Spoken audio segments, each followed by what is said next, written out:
గురువుగారు, ఈ ప్రపంచమంతా ధనం చుట్టూనే తిరుగుతుంది. అటువంటి ధనాన్ని ఎలా సంపాదించాలి? సంపాదించినటువంటి ధనాన్ని ఎలా సద్వినియోగం చేసుకోవాలి? మాతా నిందతి నాభినందతి పితా భ్రాతాన సంభాషతే భృత్య కృప్యతి నానుగచ్చతి సుతా కాంతాపి నాలింగతే అర్థ ప్రార్థన శంకయా న కురుతే సల్లాపమాత్రం సుహృత్ తస్మాత్ అర్థముపార్జయస్ శృణు సఖే అర్థేన సర్వే వశాహ అంటుంది నీతి శాస్త్రం. ధనాన్ని నువ్వు సంపాదించకపోతే తల్లి కూడా నిన్ను తిడుతుంది. ఇంత వయసు వచ్చింది, ఒక్క 10 రూపాయలు ఇంకా సంపాదించటం లేదు ఏమిటిరా అని. తండ్రి కూడా నా కొడుకు అమెరికాలో ఉన్నాడు అని చెప్పుకొని ఆనందించేటువంటి తత్వం కలిగిన వాడు నువ్వు ఉద్యోగం చేయకపోతే నిన్ను అభినందించే ప్రయత్నం చేయడు. ఏదైనా జాబ్ చూసుకోరా అంటూ పదే పదే నీకు గుర్తు చేస్తాడు. ఇక నీ తమ్ముడు కూడా నిన్ను గౌరవించడు. నీ సేవకుడు నీ మీద కోపంతో ఎప్పుడు 10 రూపాయలు కూడా చేతిలో పెట్టట్లేదు అని చెప్పి నీ మీద ఆగ్రహాన్ని చూపిస్తాడు. నీ కొడుకు కూడా నీ వెంట నడవడు. నీ భార్య కూడా నీ దగ్గరకు రాదు. ఇంకా మిత్రులు దగ్గరకు వస్తే డబ్బులు అడుగుతాడని నీతో మాట్లాడటమే బంద్ చేస్తారు.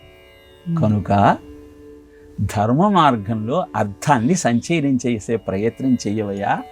అర్థం లేకపోతే జీవిత పరమార్థము వ్యర్థమవుతుంది. కనుక అర్థాన్ని ధర్మబద్ధంగా సంచితం చెయ్యమని చెప్పింది శాస్త్రం. ధర్మబద్ధంగా సంచయనం చేసిన ధనాన్ని ఎలా ఖర్చు పెట్టాలి అంటే ధర్మ కార్యక్రమాలకు మాత్రమే ఉపయోగించుకుంటూ నీ ధర్మాన్ని నెరవేర్చడం కోసం ఉపయోగించాలి. అంటే ఏం చెయ్యాలి అంటే మొట్టమొదట అప్పు తీర్చాలట, తర్వాత అప్పు ఇయ్యాలట, ఆ తర్వాత గోతిలో పోయాలట, ఆ తర్వాత దాచుకోవాలట.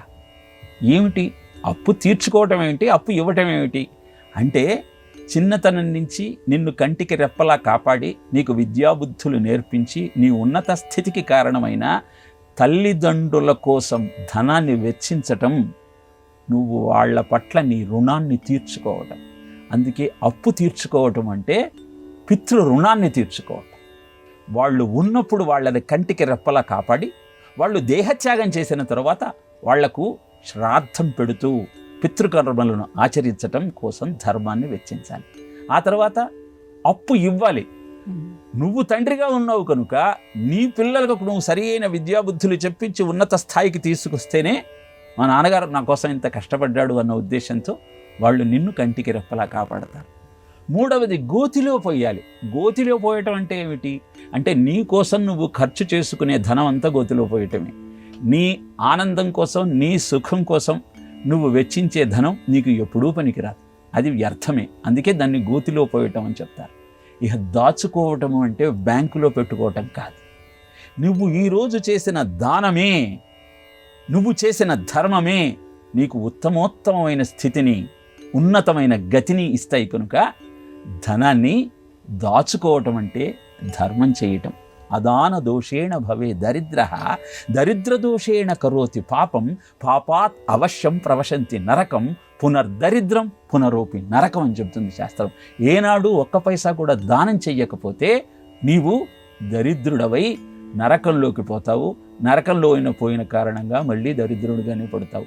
ఈ చక్రం నుంచి బయటపడాలి అంటే నీ దగ్గర డబ్బులు ఉన్నప్పుడే దాన్ని దానం చేసే ప్రయత్నం చెయ్యి. తద్వారా నీ జీవితాన్ని ధన్యం చేసుకునే ప్రయత్నం చెయ్యి. అసలు ధనం అంటే అర్థమే ధన్యతనిచ్చేది అని. భగవంతుడు నీ ద్వారా సమాజానికి ఇస్తున్నాడు అన్న భావనలో నీళ్ళు ఉండాలి. కానీ ధనం నాది కాబట్టి నేనే దాచుకోవాలి, ఇంకొకటికి దాని యొక్క ఊసు కూడా చెప్పకూడదు అన్న ఆలోచన నీకు ఏనాడు సత్ఫలితాన్ని అందజేయదు. కనుక ధనాన్ని సరి అయిన మార్గంలో దానం భోగంచ నాశంచ ధనస్య గతిరీదృషి అని చెబుతుంది దేవి భాగవతం. నువ్వు దానమన్నా చెయ్యి, నువ్వన్నా అనుభవించు, లేకపోతే అది తుదకు దొరలకిత్తురో దొంగల కౌను అంటాడు శతకంలో. కాబట్టి అది రాజుల పాలు దొంగల పాలు కాకుండా దాన్ని ధర్మబద్ధంగా వెచ్చించే ప్రయత్నం చెయ్యి. అదే ధనము యొక్క ప్రయోజనం.